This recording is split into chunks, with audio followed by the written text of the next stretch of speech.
Today we are going to cover our lecture number 11 of the course Fundamentals of Programming. So let's start what we are going to cover in today's lecture. In today's lecture we are going to cover, first we are going to cover the C strings, what are C strings and what are the functionalities we have to use according to the characteristics of the C string. Then afterwards we are going to cover the string class of C++ and what are the functionalities of this class and how we can utilize it. And then the major topic of our today's lecture, that is multidimensional arrays, how we can declare them, how we can define them, how we can assign some values to those 2D arrays and how we can access them. And then finally we will cover different examples to understand the basic concepts of multidimensional arrays. So for the first, let's start with the C strings. In C strings is actually a character array that can be used as a string. If we declare an array of characters, then it can be considered as the C string. We can call it a C string. As we have discussed in the previous lecture as well, that for the character arrays we don't need to use loops for C in or C out, because we know that the combination of characters are called words, so we can simply use C in and C out instruction without any loop and without identifying the index, and automatically our compiler can take input of characters as a string and as well as can also display the characters stored in a character array. But with that, we also have some other functionalities with respect to character arrays which we need as a string. Actually, the background of C string is that initially the language was C language. Afterwards, the C++ was invented. In C language, there was no data type of strings. There was no concept of strings separately. So for using the characters as the strings, there were some functionalities in the C language which are now incorporated in C++ with the name of C strings. तो अब हम जितनी भी character arrays create करेंगे वो character arrays हमारे पास C++ में C strings कहलाती हैं और हम उनके ऊपर डिफरेंट फंक्शनैलिटीज़ परफॉर्म कर सकते हैं, जैसे हम कॉपी कर सकते हैं, कॉन्कैटिनेट कर सकते हैं, कंपेयर कर सकते हैं, हम अपनी स्ट्रिंग की लेंथ कैलकुलेट कर सकते हैं and many more functionalities which included in C string library. Now let's C one by one के किस तरीके से ये डिफरेंट फंक्शन सी स्ट्रिंग्स के लिए काम करते हैं और इनके यूटिलाइजेशन कहाँ पे हो सकती है. सिर्फ ये चीज़ माइंड में रखिएगा, whenever you are going to use any of these functions, तो उसके लिए आपको क्या हेडर फाइल ऐड करनी पड़ेगी, दैट इज़ सी स्ट्रिंग और सी स्ट्रिंग डॉट एच. आप हैश इंक्लूड सी स्ट्रिंग करेंगे तो उसके हेल्प से ही फिर आप ये फंक्शन यूज़ कर सकते हैं, वरना ये फंक्शन यूज़ नहीं हो सकेंगे. So we are going to use these function. So first we need to include C string. C string की एक लाइब्रेरी है, अगर C string में एरर आ रहा हो तो आप C string dot h try कर सकते हैं. Although C strings are the character arrays, but we can do the following functionalities without loops. Main फ़ायदा क्या है इन फंक्शंस का कि अगर हम लोग वैसे एरेज़ में कोई भी काम कर रहे हैं, अगर इंटीजर एरेज़ हैं, फ्लोट एरेज़ हैं और हमने उसके डिफरेंट एलिमेंट्स के ऊपर काम करना है, तो हमें मस्ट क्या ज़रूरत होती है, लूप्स की ज़रूरत होती है. हमें लूप्स को यूटिलाइज़ करते हुए वन बाय वन एक एक इंडेक्स को एक्सेस करना होता है और उसके रिस्पेक्टिव काम करना होता है. लेकिन अगर हमारे पास एरे कैरेक्टर एरे है तो हम पूरी एरे के ऊपर इकट्ठे कोई काम कर सकते हैं, बजाय इसके कि हम उससे लूप लगाएं और लूप लगा के एक एक चीज़ को हम कॉपी करें, एक एक चीज़ के रिस्पेक्टिव उसकी लेंथ कैलकुलेट करें, हम काउंटिंग करें. हम सिर्फ एक सिंपल एक लाइन लिख के एक फंक्शन को यूज़ करते हुए हम वो फंक्शनैलिटी एक्सेस कर सकते हैं. Okay, let's talk about first function. Our first function is copy. For copying one string into another, कि फॉर एग्जांपल आपके पास दो स्ट्रिंग्स हैं और आप एक स्ट्रिंग का डाटा दूसरे स्ट्रिंग में कॉपी करना चाहते हैं, तो उसके लिए हमारे पास क्या फंक्शन है. To copy one character array at to another character array, it is not at the end, it is to the another, क्योंकि उसके अंदर जो पुराना डाटा होगा वो उसको रिप्लेस कर देगा. इसके लिए जो फंक्शन यूज़ होता है वो आपके पास क्या होगा, दैट इज़ स्ट्रिंग cpy.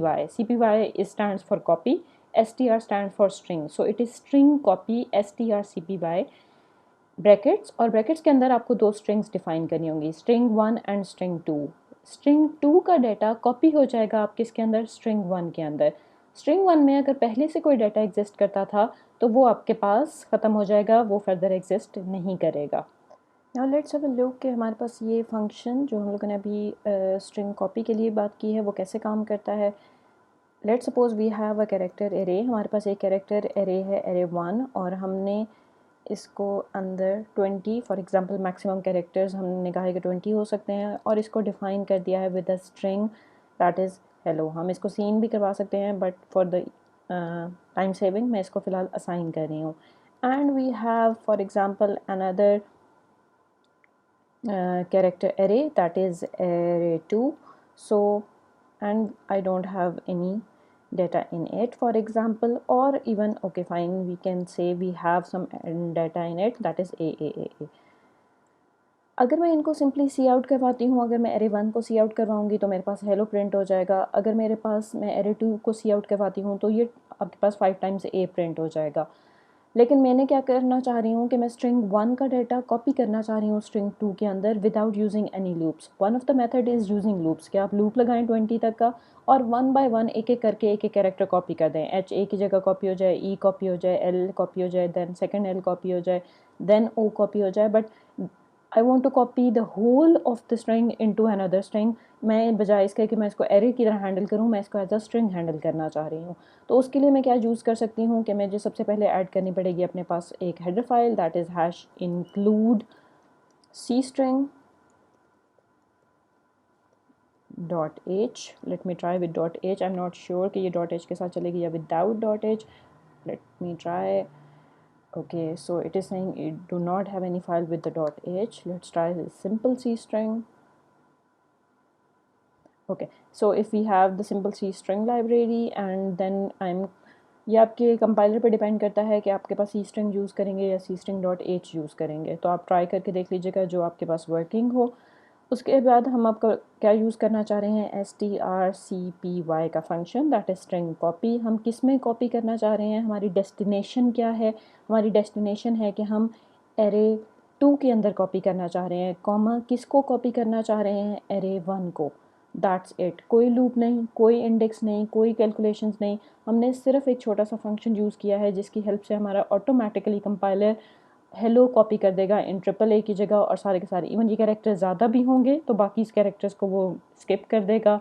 अगर ये कैरेक्टर्स कम भी होंगे तो कोई फ़र्क नहीं पड़ता, मींस इसके अंदर कितना डाटा पड़ा वैसे फ़र्क नहीं पड़ता, क्योंकि ये सारा का सारा डाटा वैनिश हो जाएगा, ख़त्म हो जाएगा और इसकी जगह कौन रिप्लेस हो जाएगा, data that is of array 1। Array 1 का डाटा इसके अंदर कॉपी हो जाएगा। हम इसको चेक कर लेते हैं क्या कि ये कॉपी हुआ है कि नहीं हुआ, दैट इज़ सी आउट। हम चेक कर लेते हैं ऑफ एरे 2 कि अगर हम इस प्रोग्राम को रन करें तो हमारे पास एरे 2 में स्क्रीन के ऊपर क्या शो होता है। In my compiler I always need an extra endl. It is not obviously mandatory, लेकिन हमारे पास वरना हमारी आउटपुट स्क्रीन कुछ ज़्यादा अच्छी नहीं आती है। हमारे पास जो बाय डिफ़ॉल्ट लाइन होती है उसके साथ मिक्स होना शुरू हो जाती है। So I prefer to write these endls. Okay, so let's run it. We have two strings and I want to copy hello into array 2 and then I want to check. So मैंने array 2 को display किया हुआ, मेरी output में सिर्फ क्या आना चाहिए, hello लिखा हुआ आना चाहिए using cout array 2. So let's see. Okay, I run it and the output is yes, our output is hello. It means कि hello copy हो चुका है array 2 के अंदर। अब उसके अंदर ट्रिपल ए एग्जिस्ट नहीं करता। इवन अगर उसके अंदर बहुत सारे एज भी होते जो हेलो की साइज़ से ज़्यादा बड़े भी हैं तो भी वो बाकी सारे एज को स्किप कर देगा और सिर्फ इसमें हेलो ही को रिप्लेस कर देगा। So our answer will be hello. So this is our the functionality of our second that is first function, that is string copy. So our next function is that is length, that is str length, जो आपको किसी भी string की length provide कर देगा। Length का क्या meaning है कि अगर आपकी कोई एक स्ट्रिंग है str और आपने उसमें उसमें अपना नाम लिखा हुआ है तो आपके नाम में कितने कैरेक्टर्स हैं 1 2 3 4, वो आपको उसकी काउंटिंग करके रिटर्न कर देगा। Obviously that counting is not going to start with the zero, क्योंकि वो टोटल आपको लेंथ प्रोवाइड कर रहा है आपकी स्ट्रिंग की। तो आप strlen के फंक्शन के थ्रू एक कैरेक्टर एरे की लेंथ कैलकुलेट कर सकते हैं कि कितनी लेंथ है। हम इसको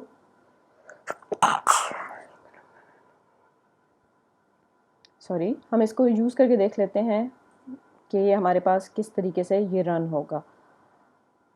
Okay, this is my compiler, so let's use it here. Okay so हम ये चेक करना चाह रहे हैं कि किस तरीके से हमारे पास हमारा स्ट्रिंग लेंथ का फंक्शन काम करता है. आई हैव अ कैरेक्टर एरे. मैं इसको डायनामिक करने के लिए मैं इसको सीन करवा लेती हूँ.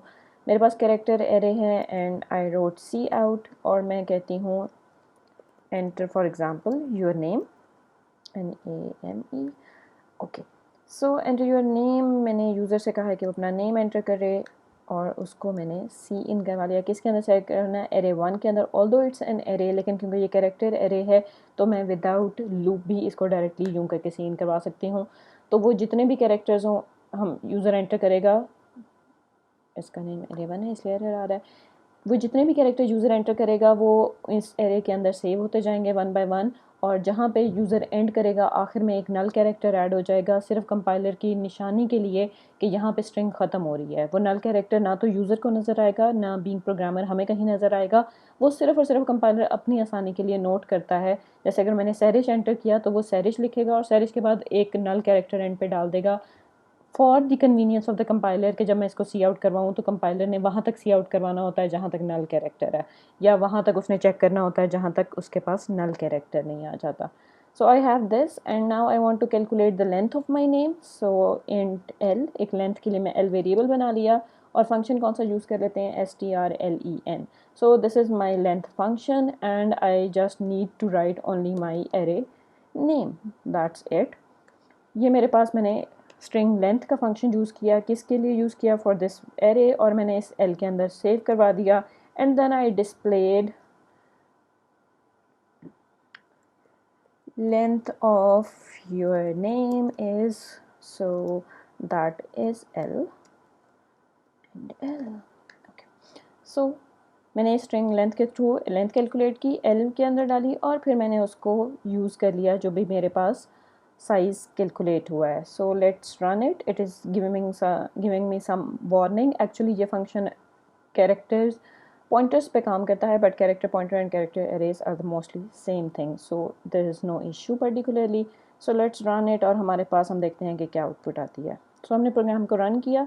प्रोग्राम को रन करने से हमारे पास आया एंटर योर नेम. स्क्रीन पे आ गया enter your name. Let me write my name SEHRESH and then जब मैं एंटर प्रेस करूँगी तो मुझे ये लेंथ दिखाएगा. सो it is saying length of your name is 7.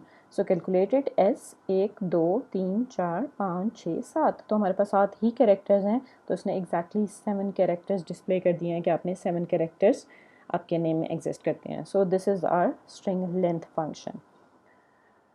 So this was our string length function. Now talk about the next function, that is concatenation. Concatenation का meaning होता है combining something और merging something, कि दो चीज़ों को मिलाकर आपने एक चीज़ बनानी है तो आप वो कैसे कर सकते हैं. या फिर इन अदर वर्ड्स आपने एक स्ट्रिंग को दूसरी स्ट्रिंग के अंदर कॉपी करना है, लेकिन कॉपी इस तरह से करना है कि वो उसके एंड पे उसके साथ अटैच हो जाए, उसको रिप्लेस ना करे. जैसे कॉपी का फंक्शन रिप्लेस कर रहा था तो अब हम लोग रिप्लेस करने के बजाय eight the end of a string हम ऐड करवाना चाह रहे हैं तो हम क्या फंक्शन यूज़ कर सकते हैं? That is string cat. STR cat. Cat means concatenation. Okay so इसके अंदर उसके बाद हम ब्रैकेट्स बताएंगे और ब्रैकेट्स में ऑब्वियसली हमें दो स्ट्रिंग्स के नाम बताने पड़ेंगे. फर्स्ट स्ट्रिंग वो जिसके अंदर कॉपी होना है, मीन जिसके अंदर पेस्ट होना है. आप आसानी के लिए इस तरह समझ सकते हैं कि जिसके एंड पर पेस्ट होना है वो हमारी ये स्ट्रिंग है और जहाँ से कॉपी करके पेस्ट होना है वो उसके बाद हम बताएंगे. तो यह इस स्ट्रिंग के अंदर जो भी आपके पास कैरेक्टर्स होंगे वो कॉपी हो जाएंगे और पेस्ट कहाँ पे हो जाएंगे? जो आपकी फर्स्ट स्ट्रिंग है उसके एंड पर. लेट्स सी ये कैसे काम करता है. For example, I have this array 120 and okay, let me change it with my previous program जो हम पहले कर रहे थे. तो okay, for example, I have an array 120 जिसके अंदर hello है and second है आपके पास array जिसके अंदर triple A लिखा हुआ है. मैं इस triple A या multiple A's को replace कर देती हूँ with my name. अब लेट सपोज एक स्ट्रिंग में सैरिश है, एक स्ट्रिंग में हेलो है और मैं चाहती हूँ कि ये दोनों आपस में कंबाइन हो जाएं, प्लस हो जाएं, कॉन्कैटिनेट हो जाएं. तो उसके लिए मुझे क्या यूज़ करना पड़ेगा कि मुझे उसके लिए स्ट्रिंग कैट का फंक्शन मैं यूज़ कर सकती हूँ. That is STR and then cat. String cat. इसमें मैंने फर्स्ट बताना है जिसमें कॉपी करना है. अगर मैं array 2 array 1 लिखूँगी तो ये हो जाएगा सैरिश हेलो. और अगर मैं चाहती हूँ हेलो सैरिश तो मुझे हेलो वाली स्ट्रिंग का नाम पहले लिखना पड़ेगा और जिस में से कॉपी करके डालना है उसको मुझे उसके बाद लिखना पड़ेगा, दैट इज़ स्ट्रिंग 2। हेलो और सैरिश इकट्ठे कंबाइन हो जाएंगे, मैं यहाँ स्पेस ऐड कर देती हूँ ताकि मेरे कम्बिनेशन के बाद कुछ अच्छा आउटपुट आए, एंड देन मैं उसको डिस्प्ले करवा लेती हूँ कि मेरे पास एरे 1 की आउटपुट क्या है। एरे 2 पे कोई फ़र्क नहीं पड़ेगा, वो सिर्फ वहाँ से कॉपी कर रहा है और एरे 1 में पेस्ट कर रहा है। एरे 1 अपडेट हो जाएगी with the complete that is hello Sahrish, ये क्योंकि एक दूसरे के साथ मर्ज होके कॉन्कैटिनेट हो जाएंगे, कंबाइन हो जाएंगे। So let's run it exactly what we were expecting, that is hello space Sarish, कि आपके पास पहला hello आ गया है और उसके बाद Sarish लिखा हुआ आ गया है। So this is our output of our string cat strcat function. Okay, now the last but not the least, आपके पास और भी बहुत सारे फंक्शन हैं। ये कुछ मेजर इंपॉर्टेंट फंक्शंस हैं जो मैंने लेक्चर में कवर किए हुए हैं। The next function is comparing function. For example you want to compare a string with another, कि आप देखना चाह रहे हैं कि दो स्ट्रिंग्स एक दूसरे के इक्वल हैं या नहीं है, बिल्कुल सेम है या नहीं है। तो उसके लिए आप क्या यूज़ कर सकते हैं, दैट इज़ strcmp। कंपेयर के लिए cmp का शॉर्टकट यूज़ किया गया है, दैट इज़ स्ट्रिंग कंपेयर, और उसकी ब्रैकेट्स के अंदर आप दोनों स्ट्रिंग्स के नाम लिख देंगे जिनको आप कंपेयर करना चाह रहे हैं। इसका जो आंसर आएगा वो आप किसी इंटीजर वेरिएबल में सेव करवा सकते हैं। अब हमें इंटीजर वेरिएबल में क्या वैल्यू आएगी जिससे पता चलेगा कि वो इक्वल हैं या नहीं है। लॉजिकल ऑपरेटर्स में जब वो इक्वल होते हैं तो ट्रू आता है वरना फॉल्स आता है, लेकिन इसमें अपोजिट है कि अगर दोनों इक्वल होंगी तो आंसर ज़ीरो आएगा, मींस ज़ीरो डिफरेंस है। और अगर ज़ीरो के अलावा कोई भी उनके दरम्यान डिफरेंस होगा तो जितने भी नंबर्स का डिफरेंस होगा, जितने भी आस्की वैल्यूज़ का डिफरेंस होगा, वो नंबर इसके अंदर सेव हो जाएगा। सो आप अपनी आसानी के लिए सिर्फ क्या नोट कर सकते हैं कि if you get a zero it means both strings are equal, and if you are not going to get the zero then it means the both strings are not equal to each other, they are different with some numbers. Let's try it.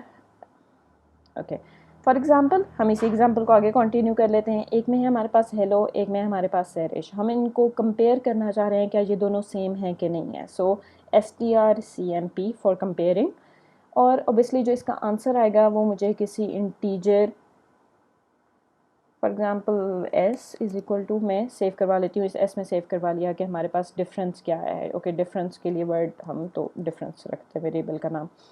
Difference जो भी calculate हुआ वो हमारे पास आ गया। अब हमने इस difference को सी आउट करवाना है कि कितना डिफरेंस है। अगर ये सेम होंगे तो ज़ीरो आएगा, और अगर ये नहीं सेम होंगे तो ज़ीरो नहीं आएगा। सो अभी क्या आंसर आना चाहिए, obviously not zero. Okay, so our answer is 72, जो अपेरेंटली हमें फ़िलहाल समझ नहीं आ रही कि वो किस बेसिस पे कैलकुलेट कर रहा है। एक्चुअली ये पीछे आस्की वैल्यूज़ पे कैलकुलेट कर रहा होता है। ये जो कितने भी कैरेक्टर्स हैं इनके पीछे कंप्यूटर ने अपने पास जो नंबर सेव किए हुए हैं, ये उन नंबर्स के लिहाज से कुछ सब्ट्रैक्शन वगैरह करके कैलकुलेशन कर रहा है, जिस पे ये 72 नंबर कैलकुलेट कर रहा है। We are not interested in it, we are only interested it is zero और नॉट। अगर ज़ीरो है तो इसका मतलब है कि दोनों स्ट्रिंग्स इक्वल थी, अगर ज़ीरो नहीं है तो इसका मतलब है ये इक्वल नहीं थी। We can also write this thing in our if. For example if difference is equal to zero, अगर ये ज़ीरो है तो हम सी आउट करवा देते हैं both strings are equal. Okay, and if else we can write cout not equal. Okay, तो हम ये डिस्प्ले करवा देते हैं, या हमारी स्क्रीन पे लिखा हुआ आएगा बोथ स्ट्रिंग्स आर इक्वल, या फिर लिखा हुआ आएगा नॉट इक्वल। अभी हमारे पास केस क्या है कि हमारे पास लिखा हुआ आएगा नॉट इक्वल, क्योंकि आंसर क्या कैलकुलेट हो रहा था 72, तो 72 इज़ नॉट ज़ीरो, तो हमारे पास नॉट इक्वल आ गया। हम इसको टेस्ट कर लेते हैं with some equal strings. For example हम हेलो लिख लेते हैं, तो हमारे पास क्या आएगा, both strings are equal, so it is working perfectly fine. जब दोनों सेम थी तो आंसर ज़ीरो बना, इट मीन जब वो ज़ीरो हो गया तो हमने उसके अकॉर्डिंगली कोई अपना काम करवा लिया है। So this was all about our C strings. हमारे सी स्ट्रिंग्स के अंदर ये कुछ बेसिक फंक्शंस हैं जो अभी तक भी हमें बहुत सारी जगहों पे ज़रूरत पड़ जाते हैं यूज़ करने के लिए, तो हमें इनका पता होना चाहिए।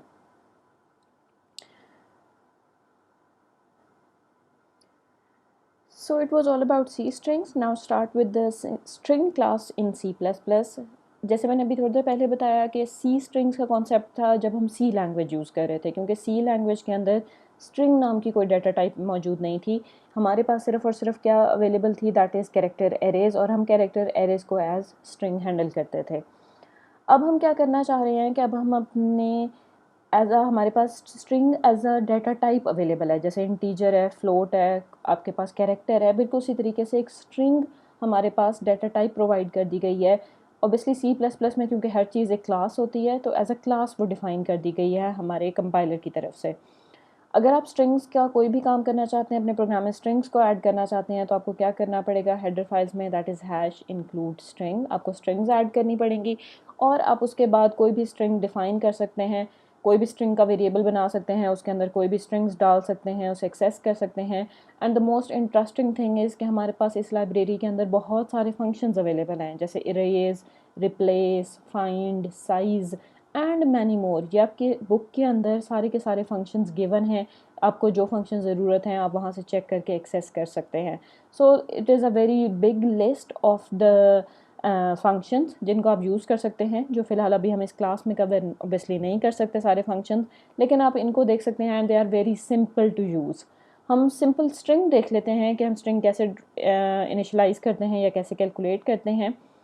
जब भी स्ट्रिंग्स की बात आती है तो इट मीन्स कि हम वर्ड्स की बात कर रहे हैं, और डिफरेंट वर्ड्स को कंबाइन करने के लिए हमें क्या ज़रूरत होती है, दैट इज़ स्पेस।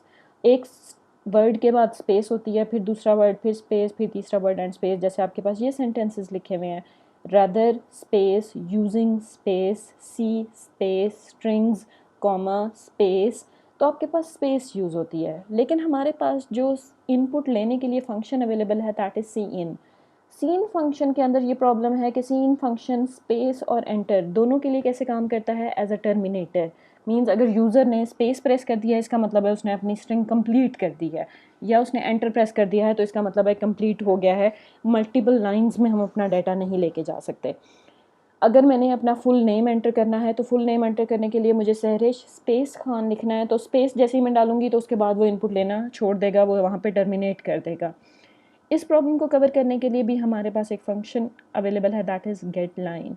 हम गेट लाइन का फंक्शन यूज़ कर सकते हैं अपने किसी स्ट्रिंग वेरिएबल के अंदर डाटा इनपुट करने के लिए, including the spaces. Get line के अंदर आपको सबसे पहले बताना पड़ेगा कि इसके अंदर आप एक्चुअली काम क्या कर रहे हैं। सो इट इज़ सी इन, हम सी इन करवा रहे हैं, कॉमा, ये आपके पास यूँ कहने कि इसका सिंटेक्स है लिखने का, कॉमा। उसके बाद आप अपनी स्ट्रिंग टाइप का जो भी आपने वेरिएबल बनाया हुआ है जिसके अंदर आपने डाटा सेव करना है, आप उसका नाम लिख देंगे। ये लिखने से ऑटोमेटिकली जो आपके पास स्पेसेस हैं वो स्पेसेस पे अब टर्मिनेट नहीं करेगा। किस पे टर्मिनेट करेगा, एंटर का। जब तक एंटर प्रेस नहीं हो रहा आपका सारा डाटा वो लेता जाएगा, इंक्लूडिंग द स्पेसेस।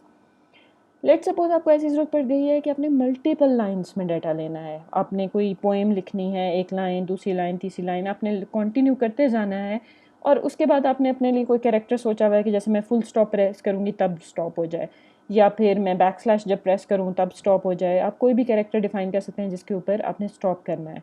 ऑब्वियसली आपने एंटर ख़त्म कर दिया है तो स्टॉप करने के लिए कोई ना कोई डिफ़ाइन करना आपको ज़रूरी है कि जिसके ऊपर आपने कंपाइलर को बताना है कि मेरा स्ट्रिंग कंप्लीट हो गया है, या वेरिएबल में मैं जितना डाटा डालना चाह रही थी वो डाटा कंप्लीटली मैं डाल चुका हूँ या डाल चुकी हूँ।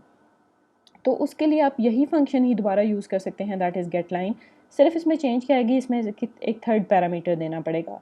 सीन एज इट इज़ लिखेंगे, वेरिएबल का नाम वैसे ही लिखेंगे, कॉमा, थर्ड वो वेरिएबल, वो आपको कैरेक्टर देना पड़ेगा जिस कैरेक्टर के ऊपर आपने स्टॉप करना है कि इससे ज़्यादा ये डाटा मैंने इनपुट नहीं करना, मेरा डाटा कंप्लीट हो गया है फॉर दिस पर्टिकुलर वेरिएबल। सो जैसे मैंने यहाँ पे डॉट किया हुआ है कि वो तब तक इनपुट लेता रहे, एंटर भी लेता रहे, स्पेस भी लेता रहे, जब तक डॉट प्रेस नहीं हो जाता into a single variable of string. इसको हम देख लेते हैं कि ये कैसे काम करेगा। अब हम स्ट्रिंग में काम कर रहे हैं, सी स्ट्रिंग में काम नहीं कर रहे, तो हम लोग ऊपर हेडर फाइल में क्या ऐड करेंगे, हैश इंक्लूड स्ट्रिंग। हमें स्ट्रिंग की लाइब्रेरी ऐड करनी पड़ेगी अपने पास डिफरेंट स्ट्रिंग वेरिएबल्स क्रिएट करने के लिए। Okay, right, like this. अब मुझे क्या करना पड़ेगा, मुझे कैरेक्टर एरेज नहीं बनानी पड़ेंगी, बल्कि क्या क्रिएट करना पड़ेगा, that is string.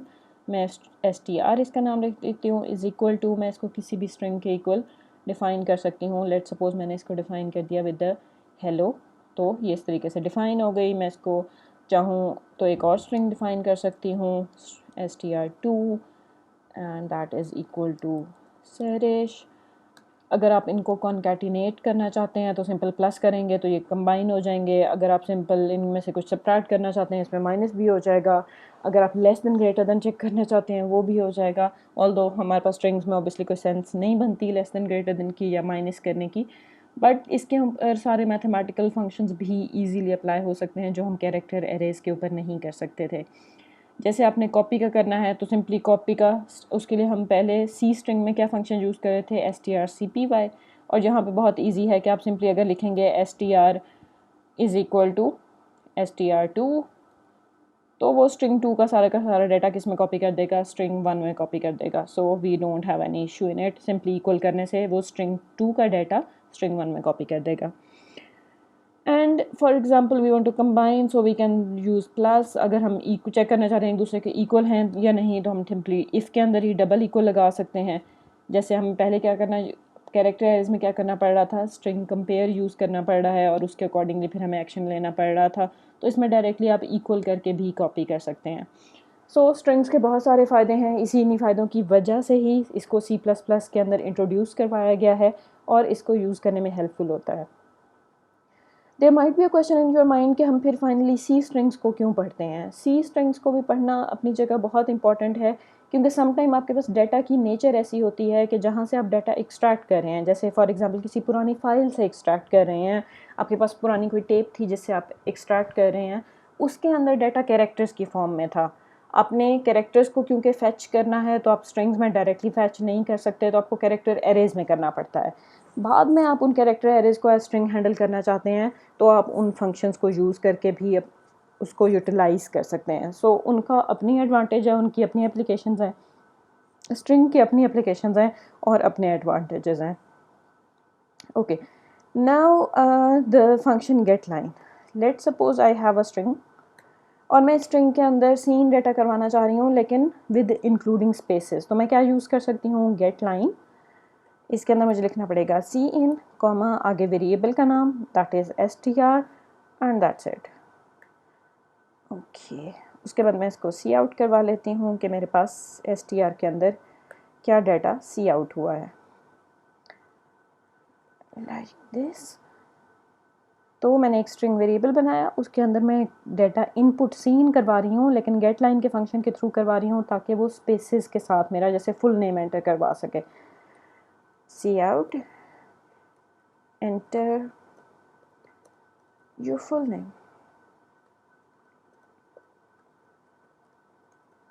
Okay, like this. Let's run it. Okay, so हमारे पास प्रोग्राम रन हुआ, उसने लिखा एंटर योर फुल नेम और फुल नेम के बाद इट इज़ वेटिंग, मीन्स वो वेट कर रहा है मैं अपना नाम एंटर करूँ। So I wrote Sahrish space Khan and even I can apply many spaces, मतलब स्पेस कुछ और स्पेस कुछ और। लेट्स सपोज मैं ऐसे कर देती हूँ, Sehrish space Khan space Ahmed. So this is my full name and I wrote it like this और मैं एंटर प्रेस करती हूँ and we have the full name. आपने ये चीज़ सी इन में भी चेक की होगी कि सी इन में आपके पास जहाँ पे स्पेस आ जाती है वो उसके बाद से कैरेक्टर्स को नहीं लेता, सिर्फ स्पेस को एज अ टर्मिनेटर काउंट कर लेता है। तो उस प्रॉब्लम को सॉल्व कर सकते हैं using get line. Let's suppose come to the second, हम लोगों ने डिफरेंट लाइंस में लिखना है और एंटर को भी इंक्लूड करना है। एंटर हम चाहते हैं स्टॉप ये कब करें, जब हम फुल स्टॉप एंटर करें, उससे पहले तक जितना कुछ भी हमने चाहे एंटर्स डाले हैं चाहे स्पेस डाला हुआ है वो सब कुछ वेरिएबल के अंदर डाल दे। तो हमें कॉमा करके यहाँ पे वो कैरेक्टर डिफाइन करना पड़ेगा जिस कैरेक्टर पे हम गेट लाइन को स्टॉप करना चाह रहे हैं। अब अगर हम इसको रन करते हैं तो इस केस में अब हमारे पास ये डाटा लेगा, hello my name is Sahrish and it's fun to program, enter। so अब एंटर प्रेस कर रही हूँ, एंटर पे तो वो स्टॉप कर नहीं रहा, किस पे स्टॉप करेगा, ऑब्वियसली फुल स्टॉप पे। So I need to write a full stop जिस पे वो स्टॉप कर देगा एंड देन जब मैं फुल स्टॉप प्रेस करके एंटर करूँगी सो इट्स ओवर, वो उस पर स्टॉप कर जाएगा। और इसने स्टॉप करने के साथ जब मैंने उसको दोबारा स्ट्रिंग को सी आउट करवाया है तो as it is hello enter my name is Sehrish enter, इसने डॉट को उसने इंक्लूड नहीं किया क्योंकि डॉट उसके लिए टर्मिनेटर है कि डॉट के ऊपर इट मीन्स उसने एंड करना है। So this is the way of including spaces and the enter in your input of string type of data. So it was all about strings and C strings, जिसका हम लोगों ने कुछ basic idea ले लिया है, उसको मज़ीद डिटेल में आप कवर कर सकते हैं using your book. Now come to the major topic of our today's lecture, that is multidimensional arrays. First the question is why we need multidimensional arrays. जैसे मैंने फर्स्ट सिंगल एरेज के time पे बात की थी कि you need arrays when you have multiple data of the same data type. आपके पास same data type का ज़्यादा डाटा है, क्वांटिटी ज़्यादा हो गई है, तो आप उसको बजाय इसके कि आप डिफरेंट वेरिएबल्स में हैंडल करें, आप उसकी जगह एक एरे क्रिएट कर सकते हैं और एरे के अंदर सेव कर सकते हैं. जैसे अगर मैंने 20 स्टूडेंट्स के मार्क्स स्टोर करने हैं तो 20 स्टूडेंट के मार्क्स के लिए मुझे 20 मार्क्स के वेरिएबल बनाने की ज़रूरत नहीं है, बल्कि मैं एक एरे मार्क्स की बना सकती हूँ जिसका साइज़ मैं 20 बता दूँगी और उसके अंदर 20 वेरिएबल्स के इक्वल डाटा सेव हो सकेगा. और उसको हमने डिफरेंट तरीके से यूज़ करना भी सीख लिया कि हम लोगों ने किस तरीके से उसको लूप्स की हेल्प से हम उसको एक्सेस कर सकते हैं, उसमें डाटा इनपुट कर सकते हैं, डिफरेंट नंबर्स को सम कर सकते हैं, एवरेज कर सकते हैं and so on, different functionalities जो हम एरेज के ऊपर अप्लाई कर सकते हैं. Now the point is multi dimensional array data. Multi dimensional array के डाटा में हमारे पास हमें तब ज़रूरत होती है when you have this. In multidimensional arrays data, actually we have different types of arrays, that is 2D arrays, 3D arrays and can have multidimensional arrays that is 4D और 5D. But हम लोग सिर्फ अभी 2D तक इस course में cover करते हैं क्योंकि 2D आपको एक बेसिक आइडिया क्लियरली दे देती है कि 2D array का डाटा कैसे है. And then if you need the cubic data और इन n डायमेंशनल arrays तो आप उसको बाद में फर्दर अपनी रिक्वायरमेंट के मुताबिक हैंडल कर सकते हैं. Okay, so if you have any data which is structured in minimum at least into 2 dimensions, कि उसमें कुछ रोज़ भी हैं, कुछ कॉलम्स भी हैं, एक डायरेक्शन में डाटा नहीं जा रहा बल्कि डिफरेंट डायरेक्शंस में डाटा मूव अगर कर रहा है, तो उसको लिए हम मल्टी डायमेंशनल एरेज को यूज़ करते हैं. जैसे कि आपके पास ये एक फॉर एग्जांपल टेबल है, इस टेबल का डाटा अगर आपने सेव करना है तो बजाय इसके को इसको एक लाइन में सारा का सारा सेव करें और फिर हमें याद भी ना रहे कि कितनी रोज़ थी, कितने कॉलम्स थे, कौन सा रो कौन से लोकेशन किसको रिप्रेजेंट कर रही है, बिकॉज रोज़ एंड कॉलम्स में अंडरस्टैंड करना ऑब्वियसली इज़ ईजियर. इसीलिए तो हम रोज़ एंड कॉलम्स बनाते हैं कि रोज़ एंड कॉलम्स से हमारा कॉन्सेप्ट क्लियर हो जाता है. तो अगर इस तरह का कोई डाटा है तो उसके लिए हमें फिर 2D एरेज की ज़रूरत पड़ती है या मल्टी डायमेंशनल एरेज की ज़रूरत पड़ती है. मल्टी डायमेंशनल एरे के अंदर हर वैल्यू एक पर्टिकुलर लोकेशन पे सेव होगी और उस लोकेशन को रिप्रेजेंट किया जाएगा यूजिंग 2 इंडेक्सेस के 2 इंडेक्स बताने पड़ेंगे हर एक वैल्यू के लिए. आपकी 2D एरे में जितनी वैल्यूज़ पड़ी हैं वो सारी वैल्यूज़ एक ऐसी लोकेशन पे पड़ी हैं जो location combination of rows and columns है. जैसे अगर मैंने ये बताना है कि ये 1 किस लोकेशन के ऊपर है तो मैं इसको कैसे रिप्रेजेंट करूँगी कि ये इस टेबल में सेकंड रो के 3rd कॉलम के ऊपर एग्जिस्ट करता है. या मुझसे पूछा गया है कि 12 नंबर की लोकेशन क्या है, तो 12 यहाँ एग्जिस्ट करता है तो हम कहेंगे 12 जो है सेकंड रो के 0 कॉलम के ऊपर एग्जिस्ट करता है, because obviously it is arrays. Arrays में हमें पता है कि हमारे पास कहाँ से हमेशा स्टार्ट होता है, फ्रॉम द 0. तो ये 0 से स्टार्ट आगे होके आगे कंटिन्यू हो रहा है. It is going to start with the 0 and continued as maximum जितनी भी हमने लिमिट बताई हुई है अपने एरेज के साइज़ की. तो 0 से हमें स्टार्ट करना है और अपनी लोकेशन हर वैल्यू को एक लोकेशन के रिस्पेक्टिव रिप्रेजेंट करना है. और लोकेशन कम्बिनेशन किसका होगा, with the rows and column. हमें रो और कॉलम दोनों बताने पड़ेंगे to identify the exact location of our array. अब फिर एरे को मल्टी डायमेंशनल एरे को डिक्लेयर कैसे करेंगे. डिक्लेयर करने के लिए सबसे पहले उसी तरीके से आपको डाटा टाइप डिफ़ाइन करनी है कि आपके पास डाटा टाइप क्या है. देन उसके बाद आप क्या डिफ़ाइन करेंगे, that is your array name. जो भी आपने एरे का नाम रखना है वो डिफ़ाइन करेंगे और उस एरे का नाम लिखने के बाद आप क्या डिफ़ाइन करेंगे, उसके साथ उसको कंबाइन करेंगे, नो स्पेस के बगैर उसको कंबाइन करेंगे विद फर्स्ट आप स्क्वायर ब्रैकेट्स में सबसे पहले क्या बताया जाएगा, ऑलवेज द रोज़ कितनी है, टोटल रोज़ कितनी है आप वो बताएंगे. ये नहीं बताएंगे कि 0 से काउंट करें तो मैक्सिमम कितना जा रहा है, आप टोटल रोज़ बताएंगे. जैसे अगर आपके पास लेट सपोज ये डाटा है तो इसमें टोटल रोज़ कितनी है, 1 2 3 और 4. तो 4 हमारे पास इसमें टोटल रोज़ हैं. So it is going to first write 4, why it is giving me 5 actually. I think it is not related to, ये वैसे ही ऊपर सैम्पल बताया गया है इस वजह से ये ऐसा आ गया है. अगर इसको आप करना चाह रहे हैं तो इसके रिस्पेक्टिव फर्स्ट आपके पास क्या आएगा, दैट इज़ 4 रोज़, 4 रोज़ हैं हमारे पास। हर रो के अंदर कितने कॉलम हैं? 1 2 3 4 5। तो हमारे पास हर एक रो के अंदर 5 कॉलम है। 4 रोज़ हैं और हर रो के अंदर 5 कॉलम है। 4 रोज़ एंड इन ईच रो, हर रो के अंदर आपके 5 कॉलम्स हैं।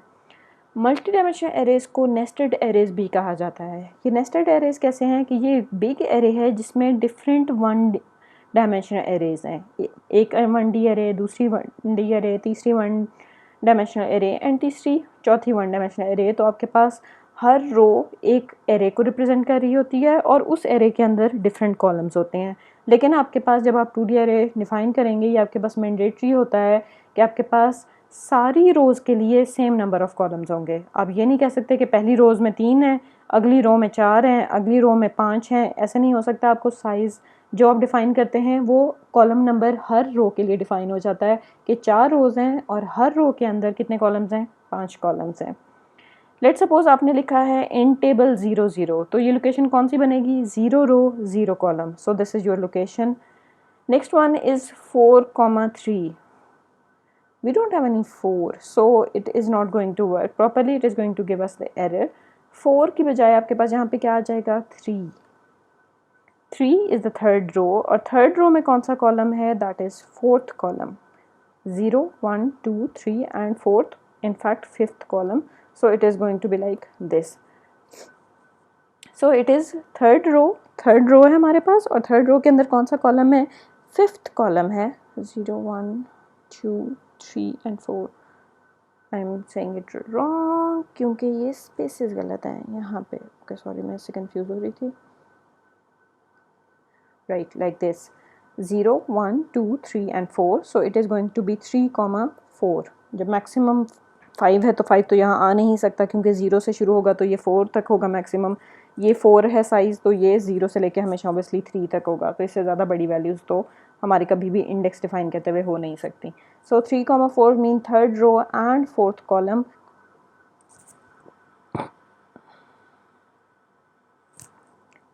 Okay, so it was the introduction of our 2D arrays के 2D एरेज में हमारे पास किस तरह का डाटा होता है। We have different kind of a tabular data जिसमें हमारे पास कुछ रोज़ हैं, कुछ कॉलम्स हैं और हमारे पास ये डाटा एग्जिस्ट करता है in the form of in the direction of at least 2 direction, that is rows and columns. How we can declare the multi-dimensional arrays? हम 2D arrays को डिक्लेयर कैसे कर सकते हैं कि आप सबसे पहले अपनी डाटा टाइप का नाम बताएंगे कि आपका डाटा जो है जिस आप 2D array में सेव करना चाह रहे हैं उसकी टाइप क्या है। देन योर array का नेम, आपके array का नेम फॉर एग्जांपल सेल्स और उसके बाद आप फर्स्ट स्क्वायर ब्रैकेट्स लगाएंगे और स्क्वायर ब्रैकेट्स के अंदर बताएंगे कि कितनी रोज़ हैं। सबसे पहले रोज़ बताई जाती हैं एंड देन आफ्टरवर्ड्स आप दोबारा स्क्वायर ब्रैकेट्स उसी के साथ इमीडिएटली लगाएंगे और उसमें डिफाइन करेंगे कितने आपके पास हर रो के अंदर कितने कॉलम्स हैं। So for example you have 5 districts और 5 डिस्ट्रिक्ट्स के ईच मंथ का करना है तो कितने मंथ होते हैं हमारे पास? 12 मंथ्स होते हैं। तो आपके पास ये 5 × 12 की एक साइज़ बन जाएगा। टोटल लोकेशंस हमारे पास कितनी बनेंगी? That is multiple of this, that is 12 × 5 करेंगे तो आपके पास 70 के अराउंड 72 के अराउंड आपके पास ये वैल्यूज़ को सेव करने के लिए एक सिंगल वेरिएबल क्रिएट हो जाएगा। हमारी आसानी के लिए प्रोग्रामिंग में हम इसको हैंडल करते हैं with respect to rose and columns, but in actual जब ये प्रोग्राम आपके पास पीछे रन होता है तो हमें ये पता है कि हमारे पास एरेज कंसेक्यूटिव मेमोरीज होती हैं। बिल्कुल उसी तरीके से जैसे 1D एक कंसेक्यूटिव मेमोरी होती है, उसी तरीके से आपके पास 2D एरेज भी पीछे रैम में आपके पास कंसेक्यूटिव मेमोरी स्पेसेस लेती हैं। आपके पास ये नहीं होता कि फ़र्स्ट रो कहीं और हो, सेकंड रो कहीं और हो, थर्ड रो कहीं और हो। ये बैक एंड पे सारा का सारा जितने भी आपके पास डाटा है तो इसमें फर्स्ट बॉक्स का सेकंड बॉक्स, थर्ड बॉक्स, उसके बाद जब जो फोर्थ बॉक्स है जो सेकंड रो का फर्स्ट बॉक्स है वो उसके इमीडिएटली उसके बाद होगा। तो ये सीक्वेंस में आपके पास सारी की सारी स्पेसेस इकट्ठे एलोकेट होती हैं। First 0 row 0 column, 0 row 1 column, 0 row 2 column, 1 row 0 column, 1 row 1 column, 1 row second column, 2 row 0 column, 2 row 1 column, 2 row second column, 3 row 0 column, 3 row 1 column and 3 row 2 columns. तो ये आपकी रैम के अंदर इकट्ठे combined consecutive memory allocate करेगा। हम इसको program में as rows and columns handle करेंगे, बट इन एक्चुअल पीछे बैक एंड पे क्या हो रहा होता है कि ये आपके पास कंसेक्यूटिव मेमोरीज ले रहा होता है। हम चाहें तो अपनी एरेज़ को खुद से डिफ़ाइन भी कर सकते हैं, because it is not always mandatory कि हम डाटा यूज़र से ही ले रहे हों, सीन करवा रहे हों। अगर हमारे पास पहले से डाटा मौजूद हो तो हम डायरेक्टली डिफ़ाइन भी कर सकते हैं। 2D एरेज़ को कैसे डिफ़ाइन किया जाएगा? दैट डबल सेल्स, आप उसके अंदर डिस्ट्रिक्ट्स एंड मंथ्स लिखेंगे एंड उसके बाद इक्वल करके आप उसके आगे वैल्यूज़ डिफ़ाइन कर सकते हैं। वैल्यूज़ कैसे डिफ़ाइन कर देंगे कि आप अपनी कर्ली ब्रैकेट स्टार्ट करेंगे और कर्ली ब्रैकेट एंड करेंगे। इसके दरमियान हर रो के लिए आप अलग से दोबारा कर्ली ब्रैकेट्स अप्लाई करेंगे और उसके अंदर जो जितने कॉलम्स का डाटा होगा वो कॉमा से सेपरेट होगा। दो रोज़ की जो ब्रैकेट्स हैं वो भी आपस में एक दूसरे के साथ कैसे सेपरेट होंगी? कॉमा के साथ होंगी। तो आप अपनी 2D एरेज़ को इस तरीके से डिफ़ाइन भी कर सकते हैं। अगर आप अपनी 2D एरे के अंदर डाटा इनपुट करवाना चाह रहे हैं, फॉर एग्जांपल डाटा यूज़र से लेना चाह रहे हैं, तो हम कैसे लेंगे? जब भी आप एरेज़ को हैंडल करने लगें, if it is not your string data और your C string data, for example character arrays, तो आपको हमेशा क्या यूज़ करने की ज़रूरत पड़ेगी? लूप्स की ज़रूरत पड़ेगी। जहाँ आपके पास सिंगल एरे सिंगल लूप से हैंडल होती थी, अब बिल्कुल उसी तरीके से आपके पास मल्टी डायमेंशनल एरेज़ या 2D एरेज़ आपके पास टू लूप्स के थ्रू हैंडल होंगे। एक लूप आपका किसको रिप्रेजेंट कर रहा होगा? ऑब्वियसली रोज़ को, और दूसरा आपके किसको रिप्रेजेंट कर रहा होगा? दैट इज़ कॉलम्स को। हमेशा पहला आउटर लूप किसके लिए होता है? रोज़ के लिए होता है, और उसके अंदर जो लूप होता है वो किसको रिप्रेजेंट कर रहा होता है? एक कॉलम के लिए, क्योंकि for each row all columns, for each row all columns, for each row all columns हमें कोई काम करना होता है। तो हम लोग के पास फर्स्ट रोज़ का, देन उसके अंदर कॉलम्स का लूप, और उसके बाद फिर आप उसके अंदर जो भी काम करवाना चाह रहे हैं। जैसे अगर फॉर एग्जांपल अभी मैं क्या करवाना चाह रही हूँ, मैं डाटा इनपुट करवाना चाह रही हूँ, तो मैंने एक लूप और मेरे पास साइज़ क्या है? Double cells. मैंने डबल टाइप की एक सेल्स नाम की एरे क्रिएट की है, जिसके अंदर 3 रोज़ हैं और हर रो के अंदर 3-3 कॉलम हैं। तो आपके पास पहला लूप लगेगा दैट इज़ 0 से लेस देन 3, मतलब 2 तक। फिर सेकंड लूप लगेगा जे का, that is also 0 to less than 3 means 2 तक। क्योंकि हम 0 से शुरू कर रहे हैं तो ऑब्वियसली ये 2 तक होगा, लेकिन जहाँ आप एरे को डिफ़ाइन कर रहे होते हैं, डिक्लेयर कर रहे होते हैं, वहाँ आपको टोटल साइज़ ही बताना पड़ता है। और इसके अंदर हम लोग क्या कर देंगे? सी इन एरे का नाम, और जहाँ इंडेक्स बताने लगेंगे वहाँ अब हम 3 नहीं लिखेंगे, वहाँ पे हम क्या लिखेंगे?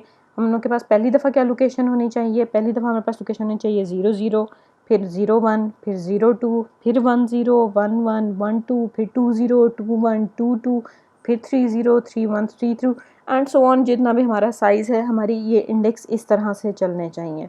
तो उसके लिए फिर हम लोग, क्योंकि हर बार इंडेक्स चेंज होगा हर लोकेशन के लिए, तो हम इसके अंदर वही डायनामिक जो एरे के हमारे पास इंडेक्स हैं, हम उनको मेंशन कर देंगे, तो ऑटोमेटिकली वो अपडेट होते जाएंगे। पहली दफ़ा 0 होगा, उसके अंदर 3 कॉलम, फिर ये 1 होगा, उसके अंदर 3 कॉलम, फिर ये 2 होगा, फिर उसके अंदर 3 कॉलम। तो ऑटोमेटिकली ये आपकी सारी की सारी लोकेशंस के लिए डाटा इनपुट करवा देगा। लेट्स रन इट, कि हम इसको एक रन करके देख लेते हैं कि ये कैसे काम करेगा। For example you have int array, हमारे एरे का साइज़ क्या है? दैट इज़ 3 × 3, 3 रोज़ हैं, 3 कॉलम्स हैं। और अगर हमने डाटा इनपुट करवाना है तो हमें क्या करना पड़ेगा? For int i is equal to 0, i is less than 3 and i plus plus.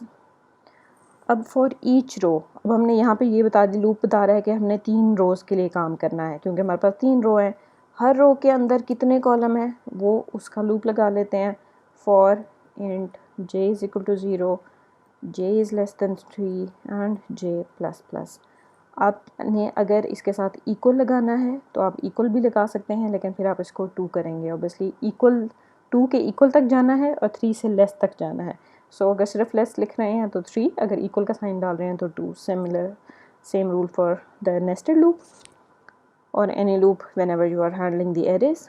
तो आपके पास यहाँ पे ये 2 लूप्स लगे, एक रोज़ का और रोज़ के अंदर कॉलम। अब फॉर ईच इंडेक्स आ गया, हर एक ब्लॉक की बात हो रही है। इस हर ब्लॉक के अंदर हमने क्या करना है? डाटा सीन करवाना है। एरे के अंदर इंडेक्स कौन सा बन रहा है? जो हमारे लूप हैंडल कर रहे हैं वही हमारे एग्जैक्टली एरे के इंडेक्स बन रहे हैं। So it is ij। तो जब हम इसको रन करेंगे तो ये हमारे पास टोटल कितनी वैल्यूज़ लेगा? 9 वैल्यूज़ लेगा। मैं यहाँ पे cout \n loop ended.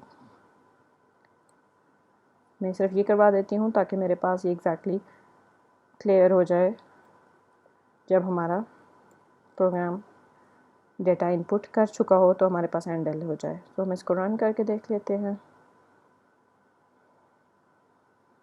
Okay, so our program is running. हमारा प्रोग्राम रन हो रहा है क्योंकि ऑब्वियसली कुछ सी आउट नहीं था तो स्क्रीन पे कुछ नहीं आया। लूप से पहले हमने यहाँ पे वैल्यूज़ देनी है, हमने चेक करना था कि कितनी वैल्यूज़ हमसे लेता है। 1 2 3 4 5 6 7 8 9। अब ये ऑब्वियसली स्टॉप हो जाना चाहिए क्योंकि पहली रो के लिए ये 3 वैल्यूज़ हो गई, फिर उससे अगली रो के लिए 3 वैल्यूज़ हो गई, फिर उससे अगली रो के लिए 3 वैल्यूज़ हो गई। तो ये 3 रोज़ के लिए 3 कॉलम का डाटा हमने एंटर कर दिया है। सो जब हमने उसके बाद एंटर प्रेस किया तो ऑटोमेटिकली हमारे पास क्या आ गया, दैट इज़ लूप एंडेड, कि हमारा लूप ख़त्म हो गया। So it is perfectly working. So this is our method of taking input for our nested array. Okay, now come to how we can access that data. For example, हमने जो data input किया है हम उसको show करवाना चाह रहे हैं स्क्रीन पे, तो हम कैसे शो करवा सकते हैं कि हम लोग जिस तरीके से 2 लूप लगा के हमने डाटा सी इन करवाया है, बिल्कुल उसी तरीके से दोबारा हम लूप लगा के उसी डाटा को सी आउट भी करवा सकते हैं। Let's take the same example, loop end हो गया। इसके बाद अगर हम चाहें तो यही वाला लूप दोबारा अप्लाई करके, हम अपनी आसानी के लिए मैं दोबारा कॉपी पेस्ट कर देती हूँ। अब इसके अंदर पहले हम सी इन करवा रहे थे, मीन्स कीबोर्ड से लेके इसके अंदर डाल रहे थे। अब जो इसके अंदर डाटा पड़ा हुआ है हम उसे स्क्रीन पे दोबारा शो करना चाह रहे हैं। सो सी आउट, सी इन की जगह सिंपली सी आउट कर देते हैं हम अपनी आसानी के लिए, ताकि ये एरे की तरह ही या 2D एरे की तरह ही रिप्रेजेंट हो। We can also, okay sorry, C out के लिए ये एरर्स होती हैं, ठीक है। सी आउट करवा दिया और सी आउट में हर एक के बाद मैं यहाँ पे एक स्पेस डाल देती हूँ, क्योंकि एक ही लाइन में एक डाटा शो हो, फिर स्पेस हो, फिर दूसरा हो, फिर तीसरा हो। और जब एक लाइन पूरी हो जाए तो लाइन पूरी होने के बाद मैं क्या करना चाह रही हूँ, सी आउट एंड एल। आप इसको थोड़ा सा बैक पे रिकॉल करें तो ये चीज़ हम कब कर रहे थे, जब हम लोगों ने नेस्टेड लूप सीखे थे। क्योंकि नेस्टेड लूप सीखने का हमने ये कहा था कि बेसिक रीज़न क्या है कि जब हमारे पास डाटा ऐसा आएगा जो डिफरेंट डायमेंशंस में होगा तो हमने उसे हैंडल करने के लिए हमें लूप्स की ज़रूरत पड़ेगी, नेस्टेड लूप्स की ज़रूरत पड़ेगी। तो वो नेस्टेड लूप जो हमने पहले पढ़े थे वो अब यहाँ पे हमारे काम आ रहे हैं 2D एरे को हैंडल करने के लिए। Okay, now let's run it. So it's successfully build. Okay, so it is waiting for 9 values. हम पहली रो के लिए मैं सारी 1 1 डाल देती हूँ, 1 1 1। ओके, सेकंड के लिए मैं 2 2 2 डाल देती हूँ, फिर थर्ड रो के लिए मैं 3 3 एंड 3 डाल देती हूँ। अब मैं एंटर प्रेस करके देखती हूँ कि मेरे पास डाटा एंटर हुआ या नहीं हुआ। सो it is something like this. Okay, yes, loop and हुआ। और लूप एंड होने के बाद जब हमने उसको दोबारा डिस्प्ले करवाया है, let me check if I can show you like this, yes. तो जब मैंने उसको दोबारा शो करवाया है, लूप एंड होने के बाद दोबारा सी आउट करवाया है, तो मेरे पास वही डाटा जो मैंने एंटर किया था 1 1 1, पहला 1 शो हुआ, उसके बाद स्पेस आ गई, फिर दूसरा 1 शो हुआ, उसके बाद स्पेस आ गई, फिर तीसरा 1 शो हुआ, उसके बाद स्पेस आई, जो ऑब्वियसली 1 के बाद हमें नज़र नहीं आ रही बट एग्जिस्ट करती है। फिर हमारे पास एंडल होने की वजह से वो नेक्स्ट लाइन पे शिफ्ट हो गया, फिर 2 2 2 जो हमने एंटर किया था वो डिस्प्ले हो गए, फिर एंडल की वजह से नेक्स्ट लाइन पे चला गया, एंड जो हमारे पास थर्ड रो में हमने डाटा एंटर करवाया था वो डिस्प्ले हो गया। सो जब आप डिस्प्ले करवा रहे होते हैं तो आप उसको इस तरह टेबल की फॉर्म में शो कर सकते हैं, लेकिन अगर आप जो इनपुट ले रहे हैं उसमें आप यूज़र को रिस्ट्रिक्ट नहीं कर सकते कि यूज़र मस्ट ऐसे ही डाटा डाले। यूज़र मेरी तरह, जैसे मैं एंटर प्रेस करती गई हूँ तो ऐसे भी डाल सकता है। और अगर आप चाहें तो यूज़र चॉइस है, अगर आप यूज़र भी आप खुद हैं तो आप अपनी मर्ज़ी से डाटा इस तरह भी डाल सकते हैं, 1 space 1 space 1 enter, 2 space 3 space 3 space 3 enter, 2 space 2 space 2। तो स्पेसेस की वजह से भी वो डिस्टिंग्विश कर लेगा और एंटर की वजह से भी वो डिस्टिंग्विश कर लेगा। तो हम यूँ भी 9 वैल्यूज़ दे सकते हैं। तो फर्स्ट रो में मैंने 1 डाले थे, सेकंड रो में मैंने गलती से 3 डाल दिए थे, एंड फोर्थ रो में मैंने 2 डाले थे। स्पेसेस चाहे ज़्यादा हो जाएं, वो बस उसको एज अ टर्मिनेटर ही काउंट कर रहा होता है। It is not like this कि वो उसको some as a value consider कर रहा हो। तो उसने स्पेसेस को स्किप करके जो वैल्यूज़ थी एक एक वैल्यू उसने एरे के अंदर एक एक इंडेक्स पे डाल दी है, और हम फिर उसको एक्सेस कर सकते हैं।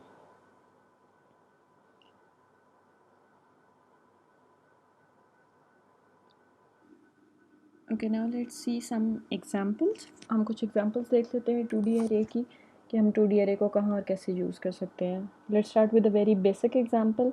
that using 2D arrays copy one matrix data into another matrix of same size that is 3/4.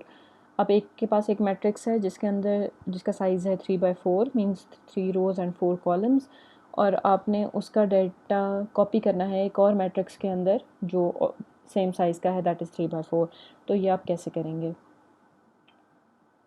Okay, so this can be one of the solutions कि हम ये कैसे कर सकते हैं। हम लोगों ने इंटीजर एक मैट्रिक्स डिफ़ाइन किया m1, इसके अंदर रोज़ हैं 3, कॉलम्स हैं 4। हमने इसको वैल्यूज़ को मैंने इसके अंदर डिफ़ाइन कर दिया है बजाय इसके कि मैं यूज़र से लूँ। तो इसके अंदर मैंने डिफ़ाइन किस तरीके से किया है कि एक bracket that is open and closing जो मेन हमारे पास एरे को रिप्रेजेंट कर रही है, मेन मैट्रिक्स को रिप्रेजेंट कर रही है। इसके अंदर हर रो को रिप्रेजेंट करने के लिए दोबारा आपके पास ओपनिंग एंड क्लोजिंग ब्रैकेट्स हैं, और उसके अंदर जो हर कॉलम के लिए डिफरेंट वैल्यूज़ हैं उन वैल्यूज़ को हमने सेपरेट किया हुआ है कॉमे के साथ। तो ये फर्स्ट रो है जिसके अंदर पहला कॉलम, दूसरा कॉलम, तीसरा कॉलम, चौथा कॉलम, ये वैल्यूज़ हैं, लेकिन सिर्फ समझने की आसानी के लिए मैंने सेम वही 1 2 3 4 नंबर रखे हैं, वरना आप इनकी जगह कुछ भी रख सकते हैं जैसे 11 34 या 23, कोई भी वैल्यूज़ हो सकती हैं। मैंने सिर्फ अंडरस्टैंडिंग के लिए, सिर्फ आसानी के लिए इस तरह के नंबर्स, सेम नंबर्स सेलेक्ट कर लिए हैं 1 2 3 4 1 2 3 4 एंड 1 2 3 4।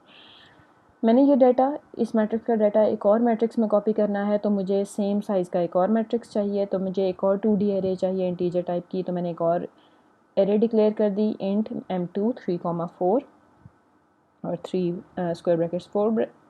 उसके बाद मैंने सबसे पहले ये क्या करना है कि एक एक एलिमेंट को, जब भी आप एरेज़ को हैंडल कर रहे हो तो ये हमारे पास लिमिटेशन है कि हमें एक एक करके कॉपी करना पड़ता है। मैं एरेज़ को कभी भी डायरेक्टली m1 = m2 नहीं कर सकती अनलेस इट्स अ स्ट्रिंग को डायरेक्टली इक्वल करके आप असाइन कर सकते हैं, लेकिन उसमें भी चांसेस हैं कि आपके पास प्रॉब्लम क्रिएट होगी, क्योंकि जब आप एरेज़ को विदाउट लूप डायरेक्टली असाइन कर देंगे एक दूसरे के इक्वल, इसका मतलब है वो दोनों पीछे बैकएंड पे एक बन चुकी हैं, पीछे बैकएंड पे उन्होंने एक ही मेमोरी को रेफ़र करना शुरू कर दिया है। तो उससे प्रॉब्लम क्या होगा कि जब भी आप किसी एक एरे को चेंज करेंगे ऑटोमेटिकली आपकी दूसरी एरे भी चेंज होना शुरू हो जाएगी, क्योंकि वो एक दूसरे के साथ लिंक हो चुकी होंगी, पीछे 2 एरेज होने की बजाय एक ही बन चुके होंगे। साइज़ भी सिर्फ एक का रहा होगा, एक का साइज़ आपके पास वैनिश हो चुका होगा। सो कभी भी एरेज़ को डायरेक्टली इक्वल करके आपने असाइन नहीं करना, हमेशा 1 बाय 1 एक एक एलिमेंट करके एक एरे का डाटा आपने दूसरे को देना है। तो उसके लिए हम क्या करेंगे, हम फिर लूप लगाएंगे, क्योंकि हमने एक एक करके सबको हैंडल करना है, तो इतनी बार हमें इक्वल वाली लाइन लिखने की बजाय हम लूप लगा लेते हैं ताकि हमारा काम आसान हो जाए। फर्स्ट रोज़ का लूप 0 से लेके <3 तक, फिर कॉलम्स का लूप 0 से लेके <4 तक, क्योंकि 4 कॉलम्स हैं, तो <4 मीन्स 3 तक, क्योंकि हम 0 से शुरू कर रहे हैं। और फॉर ईच वैल्यू हमने क्या करना है, m1 की वैल्यू किसको दे देनी है, m2 को। So m2 of ij is equal to m1 of ij। तो m1 ऑफ ij की वैल्यू किसको मिलती जाएगी, m2 of ij।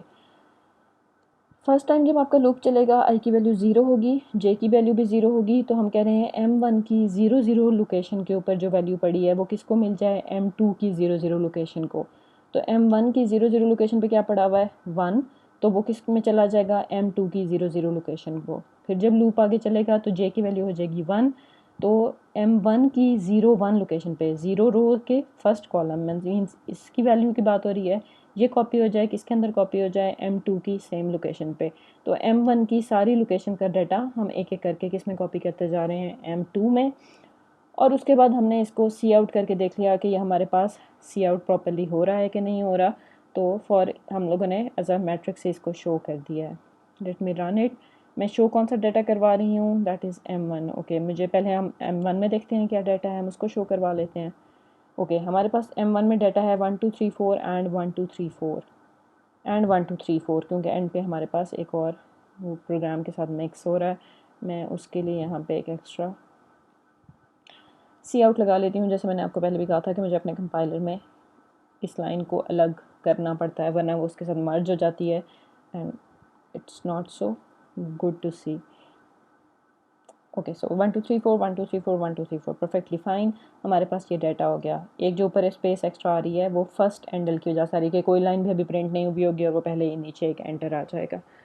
So doesn't matter, ये ठीक प्रिंट कर रहा है। अब हम m2 को देखते हैं क्या वाकई m2 में भी वही डाटा आया है या नहीं आया जो m1 में था। सो जहाँ मैं सी आउट करवा रही हूँ वहाँ मैं m1 को चेंज कर देती हूँ m2 के साथ, और फिर अपने प्रोग्राम को रन करती हूँ। तो भी मेरे पास एग्जैक्टली वही डाटा आ रहा है 1 2 3 4 1 2 3 4 1 2 3 4।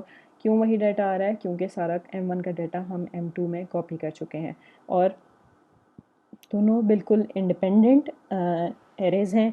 M1 को अब आप इन फ्यूचर या इस लूप के बाद कभी भी चेंज करें या M1 को इस लूप के बाद कभी भी चेंज करें तो दूसरी एरे पे कोई फ़र्क नहीं पड़ेगा। अगर आप कर देते हैं M1 is equal to M2 means आप यह कोई लूप ना लगाते, अगर आप ये कर देते M1 is equal to M2, इस केस में इस प्रोग्राम तक तो ठीक चलेगा।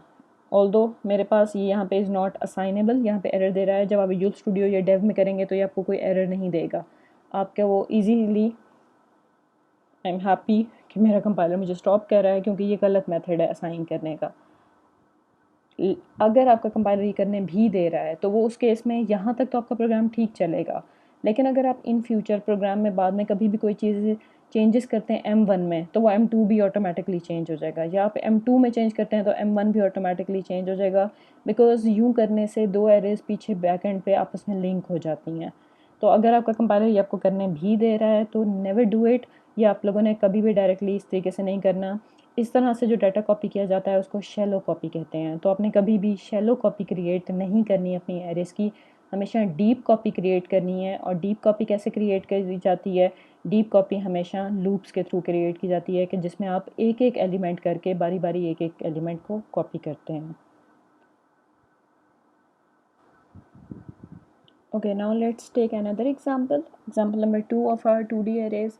Take a table of characters as input from user having 3 rows and 2 columns. आपने एक टेबल का डाटा यूज़र से लेना है जिसमें 3 रोज़ और 2 कॉलम्स हैं। Find how many vowels and consonants user entered. और फिर हमने चेक करना है कि उस डाटा के अंदर जो यूज़र ने एंटर किया है उस टेबल के डाटा के अंदर कितने वॉवल्स हैं और कितने कॉन्सोनेंट्स हैं। सो लेट्स स्टार्ट कि हम ये कैसे करेंगे।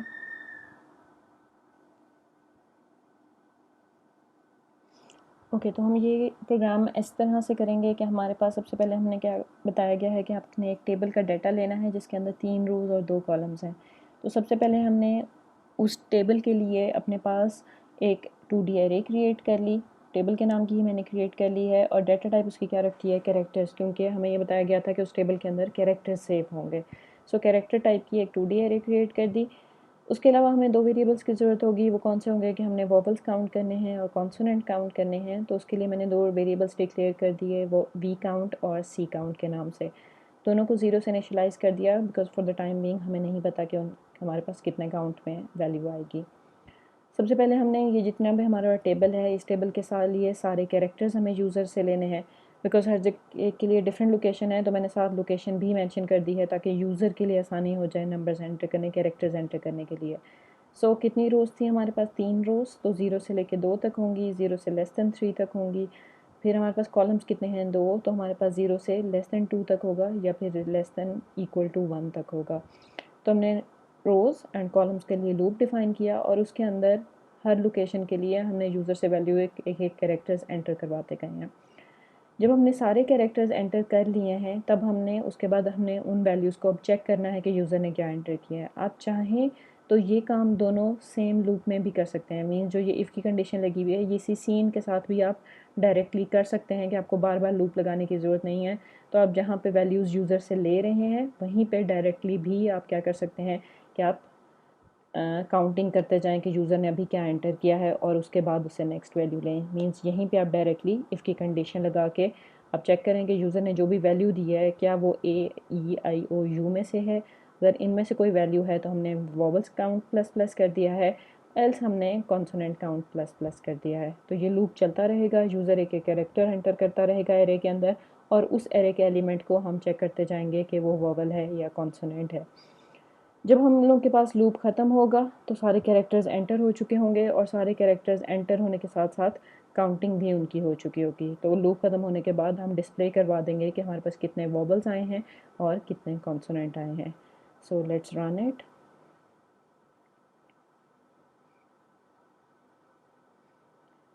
ओके मेरा कंपाइलर क्योंकि क्लोज हुआ था ये दोबारा स्टार्ट हुआ है, so it is initially taking little bit more time. So okay ये हमारे पास रन हो गया। सबसे पहले क्या है, enter character for the location 0 0।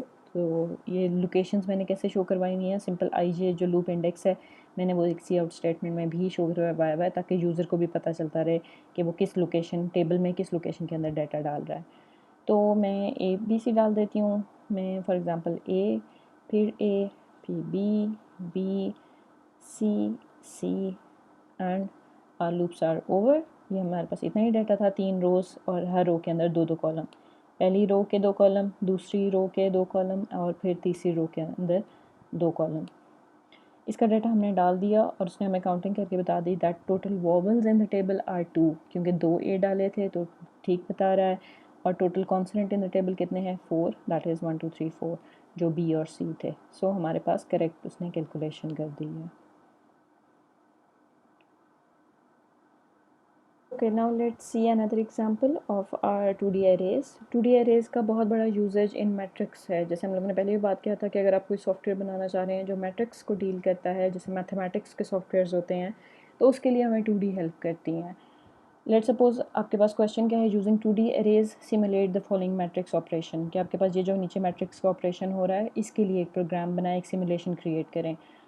तो हमने क्या क्रिएट करना है, हमने एक ऐसा प्रोग्राम बनाना है जो 2x2 साइज़ के एक मैट्रिक्स में डाटा लेता हो, एक और 2x2 मैट्रिक्स में डाटा लेता हो यूज़र से, उनको आपस में सम करता हो और सम करके हमारे पास रिजल्टेंट डिस्प्ले करवाता हो। So we want to develop a software और प्रोग्राम जिसके अंदर हमारे पास ये मैट्रिक्स एडिशन हो रही हो। So how we can do it? First we need to declare a matrix array or 2D array for first matrix, then we need to declare second 2D array for this matrix, and then we also declare a third 2D array for our resultant. And then first we take first input, second input, after that we need to do addition, and after that we need to display the results. तो ये हमारे पास overall flow होगा हमारे program का। Okay, so how we can do it कि हमें 3 arrays की ज़रूरत है, एक मैट्रिक्स 1 की, एक मैट्रिक्स 2 की एंड देन एक मैट्रिक्स 3 की। ओके, मैं थोड़ी सी आसानी के लिए इसको मैं आपको साथ डिस्प्ले करवा देती हूँ। ओके, सो मैं इसको यहाँ ऊपर फ़िलहाल रख देती हूँ सिर्फ आसानी के लिए। Okay, you can do it. ठीक है, हमारे पास ये पीछे देखें तो हमारे पास फर्स्ट मैट्रिक्स है, इसके लिए हमें एक 2D एरे की ज़रूरत है, तो हमने उसके लिए 2x2 का एक एरे क्रिएट कर दी। दूसरा है, दूसरे के लिए हमने 2x2 की क्रिएट कर दी।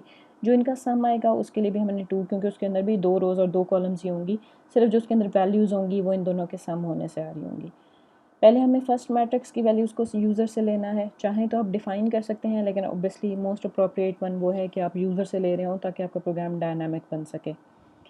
तो हमने 2 रोज़ और 2 कॉलम्स की लूप लगाए और उसके अंदर सीन डाटा करवा लिया M1 के अंदर। फिर हमने सिमिलरली हमने यूज़र से कहा एंटर मैट्रिक्स 2 वैल्यूज़, हमने दूसरे मैट्रिक्स के लिए वैल्यूज़ ले ली और वो हमने M2 में सेव करवा दी। जब आपके पास दोनों की वैल्यूज़ आ गई हैं, अब अपने M3 या फिर अपना सम कैलकुलेट करना है। तो सम कैलकुलेट करने के लिए दोबारा हमने लूप लगाया, क्योंकि सम कैसे कैलकुलेट होगा, 4 दफ़ा सम होगा। पहले 0 4 और 1 प्लस होगा, फिर 8 और 0 प्लस होगा, फिर 3 और 5 प्लस होगा, फिर 7 और 2 प्लस होगा। तो हमें उसी तरीके से 4 वैल्यूज़ कैलकुलेट करनी है, तो हमने 2 रोज़ 2 कॉलम्स की वैल्यूज़ कैलकुलेट करनी है। तो हमने उसी तरह से 2 रोज़ और 2 कॉलम्स का लूप लगाया और लूप लगाने के बाद 1 बाय 1 जितनी वैल्यूज़ थी हम M1 और M2 की वैल्यूज़ को आपस में सम करते गए और सेम लोकेशन पे सम के अंदर डालते गए। मीन्स अगर इसकी पहली लोकेशन दूसरे मैट्रिक्स की पहली लोकेशन से प्लस हुई तो सम के भी ये पहली लोकेशन के अंदर ही सेव होगी। तो आई जे सब के अंदर सेम रहने हैं। सिंपली हम क्या लिख देंगे, sum of I J is equal to M1 of I J plus M2 of I J. तो इस तरीके से इन दोनों को सम करके सम के अंदर साइन करता जाएगा और आफ्टर सम हम सिंपली उसको हमने स्क्रीन पे डिस्प्ले करवा देना है कि हमारे पास सम क्या आता है। So now let's run it. Okay,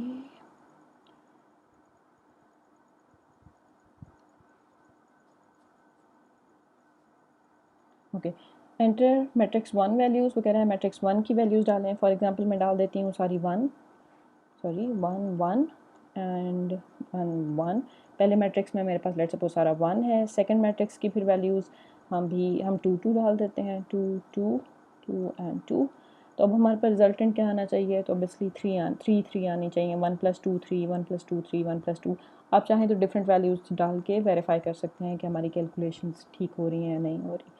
सो मैंने एंटर प्रेस किया, तो एंटर प्रेस करने पे ओके, सो एंटर प्रेस करने पे मेरे पास क्या आंसर आ गया, रिजल्टेंट सम इज़ 333। कैलकुलेशन से पहले मैंने अपने पास ये एक सी आउट लगा दिया था ताकि मुझे आइडिया हो जाए कि यहाँ तक प्रोग्राम ठीक चल रहा है, आगे कैलकुलेशन कर रहा है और उसके बाद फिर मेरा रिजल्टेंट डिस्प्ले करवा रहा है। So it is completely correctly fine. So okay, it was all about our today's lecture. हमने आज का लेक्चर कंप्लीट कर लिया है जिसमें हमने सी स्ट्रिंग्स और उसके बाद 2D अरेज को डिटेल में कवर किया है।